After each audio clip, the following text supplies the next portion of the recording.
بسم اللہ الرحمن الرحیم۔ باجماعت نماز ادا کرنے کا ثواب۔ حضرت سیدنا ابن عمر رضی اللہ تعالی عنہما سے روایت ہے کہ سرکار دو عالم، ہم بے کسوں کے مددگار، شفیع روز شمار، دو عالم کے مالک و مختار، حبیب پروردگار صلی اللہ تعالی علیہ وآلہ وسلم نے فرمایا، باجماعت نماز ادا کرنا تنہا نماز پڑھنے سے 27 درجے افضل۔ حضرت سیدنا ابو ہریرہ رضی اللہ تعالی عنہ سے روایت ہے کہ آقائے مظلوم، سرور معصوم، حسن اخلاق کے پیکر،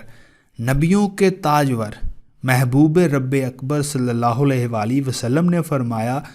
مرد کا جماعت کے ساتھ نماز ادا کرنا اس کے اپنے گھر اور بازار میں نماز ادا کرنے سے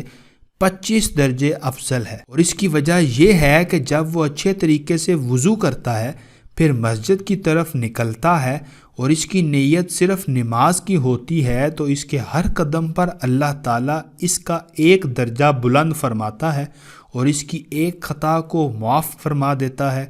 جب وہ نماز پڑھ لیتا ہے تو جب تک اپنی جگہ پر بیٹھا رہتا ہے، فرشتے اس کے لیے دعائے مغفرت کرتے رہتے ہیں اور کہتے ہیں، اے اللہ عز و جل اس کی مغفرت فرما، اے اللہ عز و جل اس پر رحم فرما۔ اور جب تک تم میں سے کوئی نماز کے انتظار میں ہوتا ہے، نماز ہی میں ہوتا ہے۔ ایک اور روایت میں ہے کہ جب تک وہ کسی کو ایاز نہ پہنچائے، کوئی بات نہ کرے، تو فرشتے عرض کرتے رہتے ہیں کہ اے اللہ عز و جل اس کی مغفرت فرما، اے اللہ عز و جل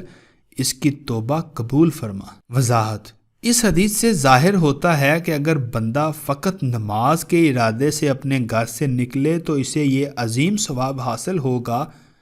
اگر وہ گھر سے نماز اور کسی دوسرے مقصد کے لیے نکلے تو ہر قدم پر ملنے والا ثواب اس کامل طور پر حاصل نہ ہوگا۔ اور یہ بات بھی ظاہر ہوتی ہے کہ باجماعت نماز ادا کرنے سے تنہا نماز کے مقابلے میں کئی گنا زیادہ ثواب حاصل ہوتا ہے۔ حضرت سیدنا ابن مسعود رضی اللہ تعالی عنہ سے روایت ہے کہ نبی مکرم نور مجسم رسول اکرم شہنشاہ بنی آدم صلی اللہ علیہ وآلہ وسلم نے فرمایا، مرد کا باجماعت نماز پڑھنا اس کے تنہا نماز پڑھنے سے 25 درجے افضل ہے۔ حضرت سیدنا ابن مسعود رضی اللہ تعالی عنہ فرماتے ہیں کہ جسے یہ پسند ہو کہ وہ قیامت کے دن اللہ عز و جل سے مسلمان ہو کر ملے، اسے چاہیے کہ جب اذان ہو تو ان نمازوں کو پابندی سے ادا کر لیا کرے، کیونکہ اللہ عز و جل نے تمہارے نبی صلی اللہ علیہ وآلہ وسلم کو ہدایت والے طریقے عطا فرمائے ہیں، اور بے شک یہ نمازیں انہی میں سے ہیں۔ اگر تم اپنے گھر میں نماز پڑھو گے جیسے اس نماز سے پیچھے رہنے والے شخص نے اپنے گھر میں نماز ادا کی، تو بے شک تم نے اپنے نبی صلی اللہ علیہ وآلہ وسلم کی سنت کو چھوڑ دیا، اور اگر تم اپنے نبی صلی اللہ علیہ وآلہ وسلم کی سنت کو چھوڑ دو گے تو گمراہ ہو جاؤ گے۔ جو شخص اچھے طریقے سے وضو کرے پھر ان مسجدوں میں سے کسی مسجد کی طرف آئے تو اللہ عز و جل اس کے ہر قدم کے بدلے